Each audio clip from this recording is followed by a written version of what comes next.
नमस्कार। आज हम डिस्कस करेंगे एचपीएसएससी का प्रीवियस पेपर। एचपीएसएससी का प्रीवियस पेपर है, इसका हम एचपीजीके का सेक्शन जो है वो डिस्कस करेंगे और डिटेल से डिस्कस करेंगे ताकि आपको जो है आपके आने वाले एग्जाम्स में हेल्प मिलती रहे, जैसे कि पहले भी मिलती रही है।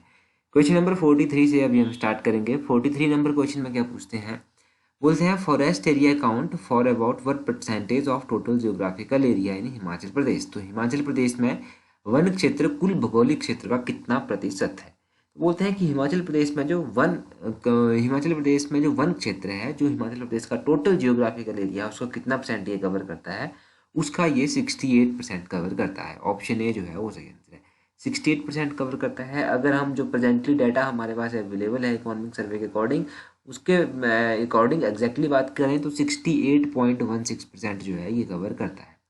पहली बात तो आपने ये याद रखनी है कि कितना कवर करता है। In term of square kilometre अगर आपसे पूछा जाए तो वो 37,947 स्क्वायर किलोमीटर जो है वो कवर करता है। अगर आपसे पूछा जाए, अच्छा, फॉरेस्ट से रिलेटेड एक नई स्कीम जो है वो सरकार के द्वारा चलाई गई है जिसका नाम है स्वर्णिम वाटिका। स्वर्णिम वाटिका स्कीम के बारे में ध्यान रखिए कि ये कब लॉन्च की गई थी। देखो, ये योजना जो था वो जब हमने गोल्डन जुबली हिमाचल की जब पूर्ण राज्यत्व दिवस जो मनाया गया था 25 जनवरी 2021 को, उस दौरान जो था ये स्टार्ट की गई थी, एक हिसाब से आप कह लीजिए। और इसमें क्या टारगेट रखा गया है, इसमें टारगेट रखा गया है कि फॉरेस्ट डिपार्टमेंट जो है वो 68 स्वर्ण वाटिका जो है वो कंस्ट्रक्ट करेगा 2021-22 में।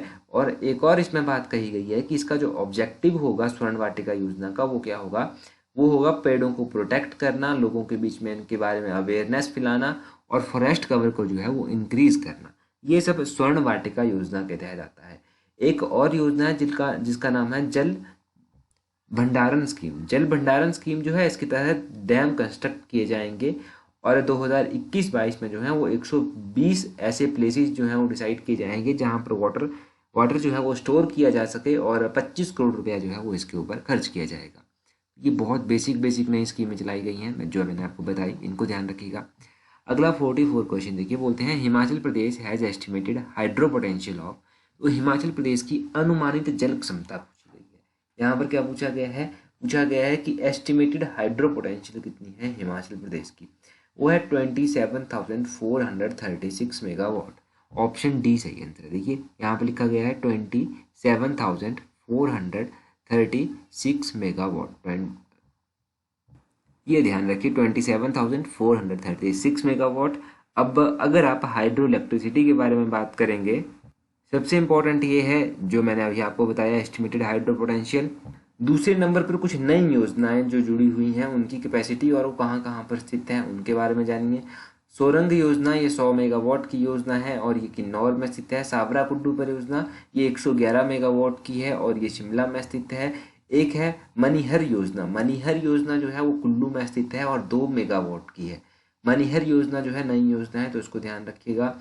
एक है छांजू 2 हाइड्रो इलेक्ट्रिक प्रोजेक्ट। छांजू सेकंड जो फेस है इसका, छांजू सेकंड हाइड्रो इलेक्ट्रिक प्रोजेक्ट, ये 13.2 मेगावाट का है और ये चंबा में स्थित है। एक है करेरी योजना। करेरी योजना जो है वो शिमला में स्थित है और 4.80 मेगावाट की परियोजना है। एक जेल परियोजना भी है।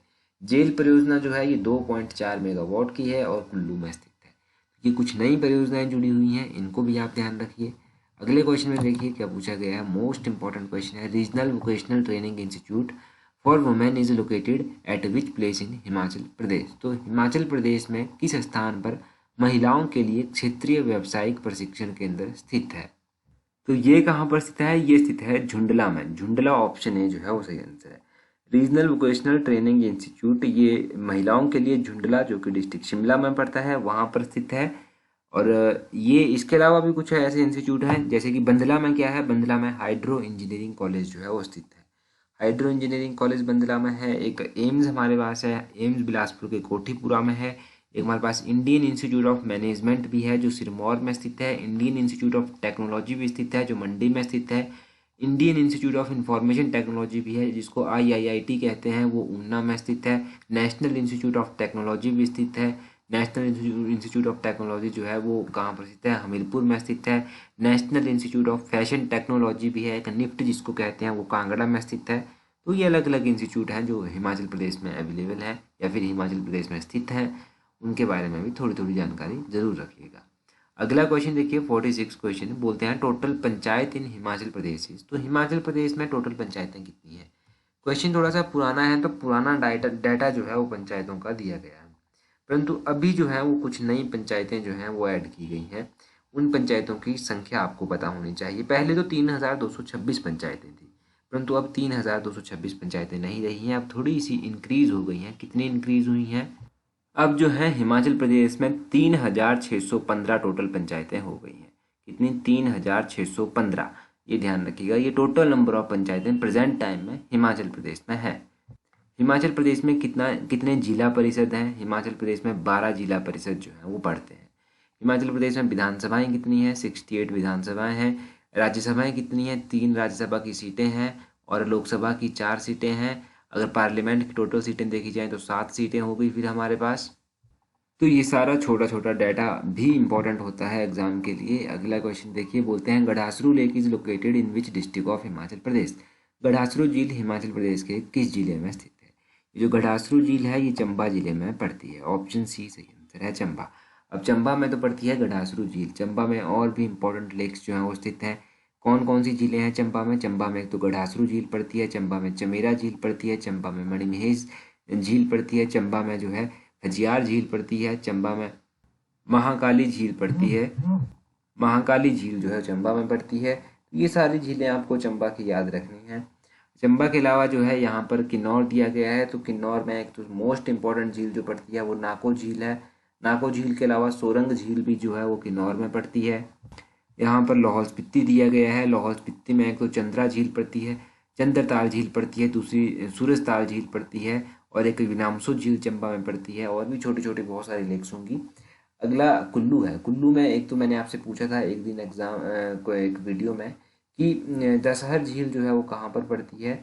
दशहर झील कुल्लू में पड़ती है। इसके अलावा कुल्लू में जो है वो मंतलाई झील पड़ती है, कुल्लू में सरियोलसर झील पड़ती है, कुल्लू में भृगु झील पड़ती है, कुल्लू में सरिंगटिंगू झील पड़ती है। ये सारी झीलें जो है वो कुल्लू में पड़ती हैं। इनके नाम आपको याद रखने हैं। तो ये सारे 4 डिस्ट्रिक्ट आपने कवर कर लिए जो भी ऑप्शंस में दिए गए हैं। इन 4 के 4 डिस्ट्रिक्ट के बारे में याद भी रखना है साथ साथ ही। अगला है जी 48 क्वेश्चन, बोलते हैं Siul river is tributary of which main river of Himachal Pradesh. ये जो सियूल नदी है ये किस मुख्य या फिर किस प्रमुख नदी की सहायक नदी है। सियूल नदी मोस्ट इंपॉर्टेंट है। सियूल नदी जो है वो रावी की सहायक है। ऑप्शन डी सही आंसर है। अब रावी की सहायक है जी सियूल। रावी नदी चंबा में बहती है। चंबा शहर रावी नदी के किनारे स्थित है। रावी नदी का जो वैदिक नाम है वो पुरुषानी इसका वैदिक नाम है। रावी की एक नहीं और भी बहुत सारी सहायक नदियां हैं। वो जो बहुत सारी सहायक नदियां हैं उनके नाम किस तरह से हैं। एक तो सियूल मोस्ट इंपॉर्टेंट आ गया, इसमें बैरा आ जाता है, तंतगिरी आ जाता है, बुधिल आ जाता है, चिड़चुंद नाला आ जाता है, साहो आ जाता है। ये सब जो है ये इसकी सहायक नदियां हैं, मुख्य सहायक नदियां जिनको आप कहते हैं। इनके बारे में भी याद रखिए। अगला क्वेश्चन है जी 49 क्वेश्चन। 49 नंबर क्वेश्चन में बोलते हैं Vashisht water spring is located in which district of Himachal Pradesh. ये जो वशिष्ठ झरना है ये हिमाचल प्रदेश के किस जिले में स्थित है। तो वशिष्ठ झरना आपको पता है कि कुल्लू में स्थित है। ऑप्शन ए सही आंसर हो जाएगा। अब कुल्लू में पड़ता है वशिष्ठ झरना। कुल्लू में और भी जो है ऐसे झरने पड़ते हैं। पहले तो कुल्लू में एक वशिष्ठ झरना याद रखना है। कुल्लू के मनाली में जो ही एक राहला वाटरफॉल पड़ता है। राहला वाटरफॉल बहुत बार एग्जाम में पूछा गया है। मणिकर्ण कहाँ पर पड़ता है। मणिकर्ण जो स्प्रिंग है, मणिकर्ण स्प्रिंग जो है ये भी कुल्लू में पड़ता है। एक मणिकर्ण के अलावा खीरगंगा है, खीरगंगा भी कुल्लू में पड़ता है। तत्तापानी कहाँ पर पड़ता है। तत्तापानी मंडी में पड़ता है। मंडी में ध्यान रखिएगा तत्तापानी। और जोगनी फॉल कहाँ पर पड़ता है। जोगनी फॉल जो है ये भी मनाली के आसपास ही कहीं पर पड़ता है। जोगनी के अलावा धांचो वाटरफॉल हो गया, ये चंबा में पड़ता है। कालिका वाटरफॉल भी चंबा में पड़ता है। चैडविक वाटरफॉल जो है, चैडविक आपका शिमला में है। चैडविक वाटरफॉल का ध्यान रखिएगा। अगला देखिए अगला क्वेश्चन क्या है। अगले क्वेश्चन में पूछते हैं Kiardadun valley is located in which district of Himachal Pradesh. ये जो हिमाचल प्रदेश का कौन सा जिला है जहाँ पर कियारादून घाटी स्थित है। कियारादून घाटी जो है वो कहाँ पर है, सिरमौर में स्थित है। ऑप्शन ए सही आंसर है। कियारादून घाटी को जो है वो किस नाम से जाना जाता है, इसको पोंटा घाटी भी जो है वो कहते हैं। सिरमौर में ये स्थित है। अगर सिरमौर के बारे में आप बात करेंगे तो सिरमौर में अदरक की प्रोडक्शन जो है वो सबसे ज़्यादा की जाती है। सिरमौर में जो है वो जो सब हिमाचल प्रदेश की सबसे बड़ी नेचुरल झील है जिसका नाम रेणुका झील है वो यहाँ पर पड़ती है सिरमौर में। सिरमौर में नेशनल पार्क भी स्थित है।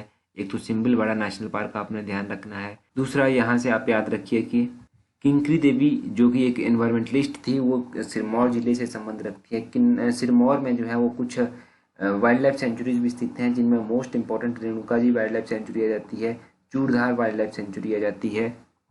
सिरमौर में स्थित है लिट्टन मेमोरियल, सिरमौर में महिमा लाइब्रेरी भी स्थित है। अब लिट्टन मेमोरियल किसके द्वारा बनवाया गया था, किसके द्वारा इसकी स्थापना करवाई गई थी, ये आप कमेंट करके बता दीजिए। बाकी हमने सारा सिरमौर के बारे में डिस्कस कर लिया।